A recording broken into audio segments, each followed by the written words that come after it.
Yaorana et bienvenue sur Jurismana. Aujourd'hui on bascule à un thème d'actualité avec la présentation globale du projet de loi organique portant modification du statut d'autonomie de la Polynésie française qui aboutira certainement à l'évolution de la loi organique statutaire du 27 février 2004. Pour rappel, les lois organiques ont généralement pour objet de préciser l'organisation et le fonctionnement des pouvoirs publics en application d'articles de la Constitution. En l'espèce, il s'agit notamment d'appliquer l'article 74 de la Constitution relatif aux collectivités d'outre-mer en procédant à une modification du statut de la Polynésie française. Les lois organiques sont obligatoirement soumises au contrôle du Conseil constitutionnel.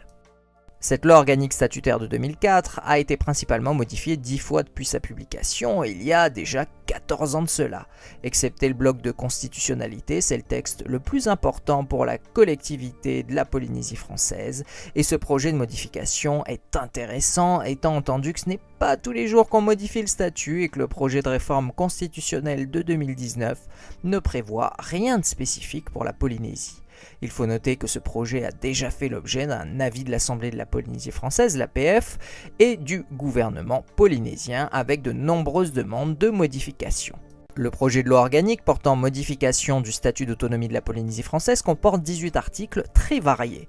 Il est possible de les regrouper de différentes manières, mais pour plus de lisibilité, j'ai choisi les 5 thèmes suivants: la symbolique, les compétences, les organismes, les institutions et l'État.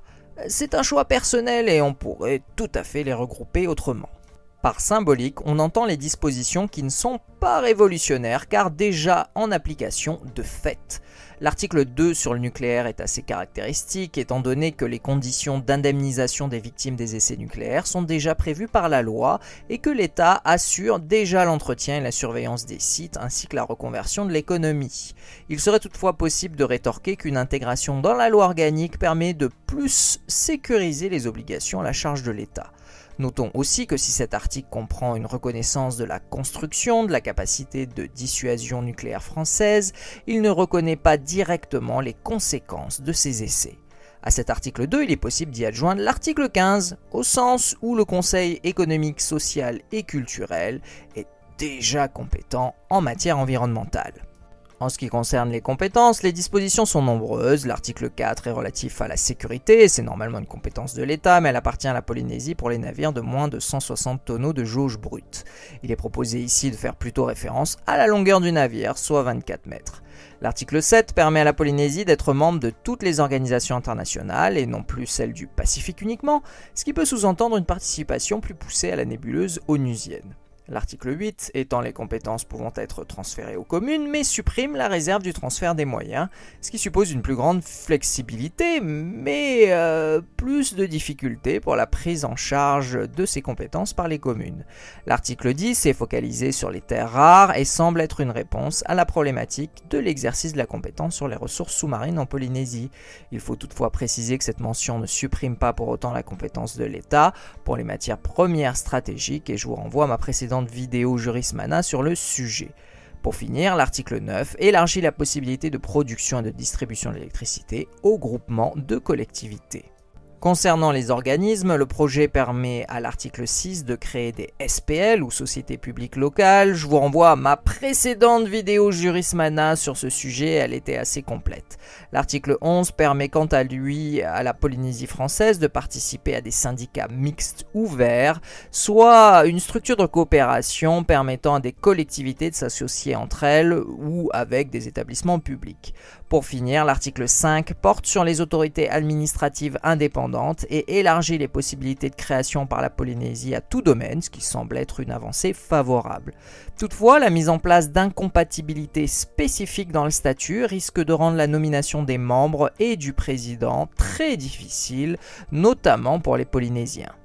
Pour les institutions, de nombreuses dispositions sont relatives à l'Assemblée de la Polynésie française, à la fois dans ses attributions et son fonctionnement. Sur ce dernier point, les articles 13 et 14 mettent en place une plus grande stabilité pour l'institution en empêchant le renouvellement général de l'APF, sauf perte d'un nombre très important de représentants. Sur ces attributions, l'article 18 fait en quelque sorte perdre à l'APF sa mission globale d'approbation des conventions État-pays pour des raisons de rapidité. N'oublions pas l'article 12 qui permet à un ministre de devenir ordonnateur du budget dès lors que le président du pays est suspendu de cette qualité et que le vice-président est empêché. Pour finir, les articles 3, 16 et 17 concernent plus particulièrement l'État. Ces dispositions visent à procurer aux fonctionnaires d'État de Polynésie les mêmes avantages que leurs collègues de l'Hexagone et des autres territoires. Les autres dispositions permettent aussi à l'État d'appuyer la Polynésie dans le cadre de l'ensemble de ses compétences et de clarifier la situation des personnels de la fonction publique de l'État en matière d'éducation. Et voilà, nous en avons terminé avec cette présentation globale mais pourtant assez longue du projet de loi portant diverses dispositions institutionnelles en Polynésie française. Merci à tous et à très bientôt sur Jurismana. Parheane!